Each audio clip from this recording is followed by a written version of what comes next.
Hello everyone. This is our third class जिसमें हम क्या स्टडी कर रहे हैं historical background of the Indian polity. इससे पहले ऑलरेडी हम दो क्लासेस जो है वो अटेंड लगा चुके हैं और उन दोनों क्लासेस में हमने क्या स्टडी किया था regulating act of 1773, Pitt's India act of 1784 and the charter act of 1833। ये जो चार्टर एक्ट ऑफ 1853 है, ये जितने भी चार्टर एक्ट की सीरीज थी जो ब्रिटिश पार्लियामेंट ने अंडर द कंपनी रूल पास किया था फ्रॉम 1793 टू 1853, उस सीरीज में ये लास्ट नंबर पे था। इसका मतलब ये है कि इसके बाद कोई भी चार्टर एक्ट जो है वो पास नहीं हुआ था। जो चार्टर एक्ट ऑफ 1853 है उसके बारे में एक बड़ी इंटरेस्टिंग बात मैं आपको बताना चाहती हूँ। 1793, 1813 एंड 1833 में जितने भी एक्ट पास हुए थे उसमें एक बड़ी अच्छी बात थी कि उसमें बोला गया था कि 20 इयर्स के बाद इसको रिन्यू किया जाएगा। ठीक है, इसको देखा जाएगा कि what are the problems. But जो चार्टर एक्ट ऑफ 1853 था उसमें ऐसा कुछ भी स्पेसिफाई नहीं किया गया था कि when it will be renewed again in the future. And the other important thing that when this act was passed, Lord Dalhousie was the governor general of India at that time.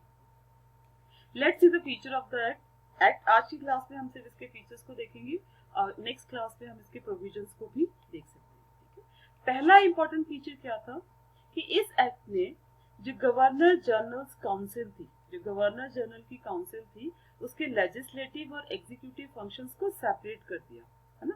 ये बोला गया कि governor general के legislative functions अलग होंगे, executive functions अलग होंगे। Legislative to make laws, executive to implement that.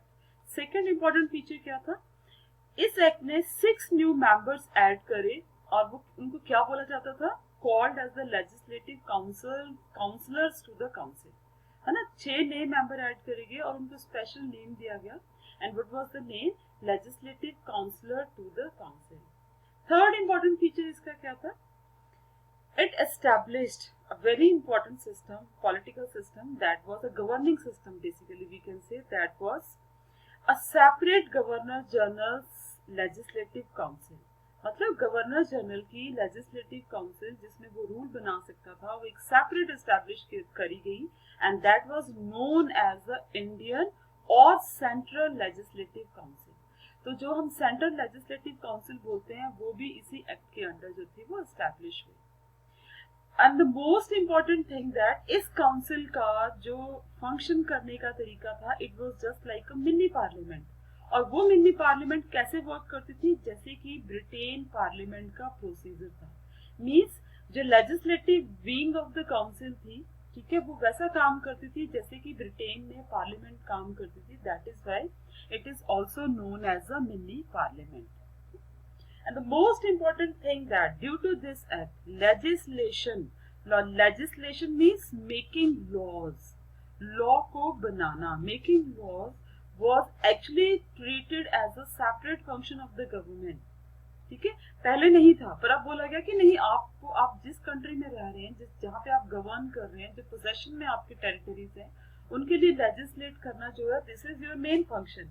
और इस फंक्शन को फुलफिल करने के लिए स्पेशल मशीनरी और स्पेशल प्रोसेसेस वर रिक्वायर्ड। ये पहली बार रियलाइज किया गया। स्पेशल मशीनरी सिस्टम, जिसे हम लॉज बनाते हैं, सेंट्रल लॉज की अगर हम यूनियन लिस्ट के अंडर बात करें तो सेंट्रल लॉज जितने भी बनते हैं सेंट्रल गवर्नमेंट के जो बनाती है, उसमें आपका लोकसभा, राज्यसभा एक मशीनरी है, उसका प्रोसेस है कि कैसे वहां पे बिल जाएगा, कैसे वो डिस्कस होगा, फिर राज्यसभा या लोकसभा में जाएगा, then it will go to the president। तो that is the machinery and the processes। ये सारी चीजें वो पहली बार इस एक्ट में जो थी वो बोली गई। Another important feature of this act that it introduced an open competition system। एक ओपन कंपटीशन किया गया इंडियन और ब्रिटिश पीपल के बीच में for the recruitment of the civil servants. Civil servants बोलने का मतलब है आईसीएस, और जिसको अभी आप आईएएस भी बोलते हैं। ठीक है, and for this Lord Macaulay committee was set up. Lord Macaulay committee setup करी गई थी टू इसका काम क्या था, it was also known as the committee on the Indian civil services. और ये कमेटी जो थी ये अपॉइंट करी गई थी इन 1854 में। ठीक है, another very important feature is that कि नो डाउट इस एक्ट के अंदर बोला गया था कि कंपनी को एक्चुअली अलाउ कर दिया गया, companies rule, it extended the company's rule and allowed to retain the possessions. Means east India company को बोला कि आप अपने रूल को एक्सटेंड कर सकते हो और जितने भी पोजेशंस हैं इंडियन टेरिटरीज के जो आपके पास हैं आप उन पर रूल कर सकते हो, लेकिन on the trust for the British crown. What ever आप जो भी करोगे आप ब्रिटिश क्राउन के अंडर ही करोगे। बट सबसे इंपॉर्टेंट थिंग ये थी कि इस एक्ट में ये इसका जो टाइम पीरियड था, अर्लियर हमने क्या देखा था, the time period was 20 years to renew it.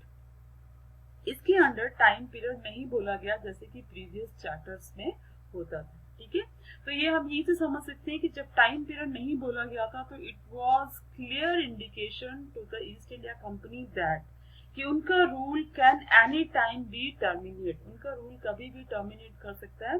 It totally depends upon the parliament of Britain. ये ब्रिटेन की पार्लियामेंट पे डिपेंड करता था कि कब उनका रूल जो है वो टर्मिनेट कर दे।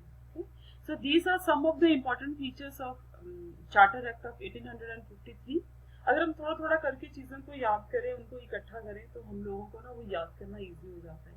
बहुत सारी चीजों को हम इकट्ठा ही कर लें तो वो मुश्किल, मतलब वो टफ रहता है। सो आई होप कि थोड़ा मैंने हेल्प किया होगा आपको इसको अंडरस्टैंड करने में। तो प्लीज मेरे चैनल को लाइक करो और सब्सक्राइब करो। Thank you very much.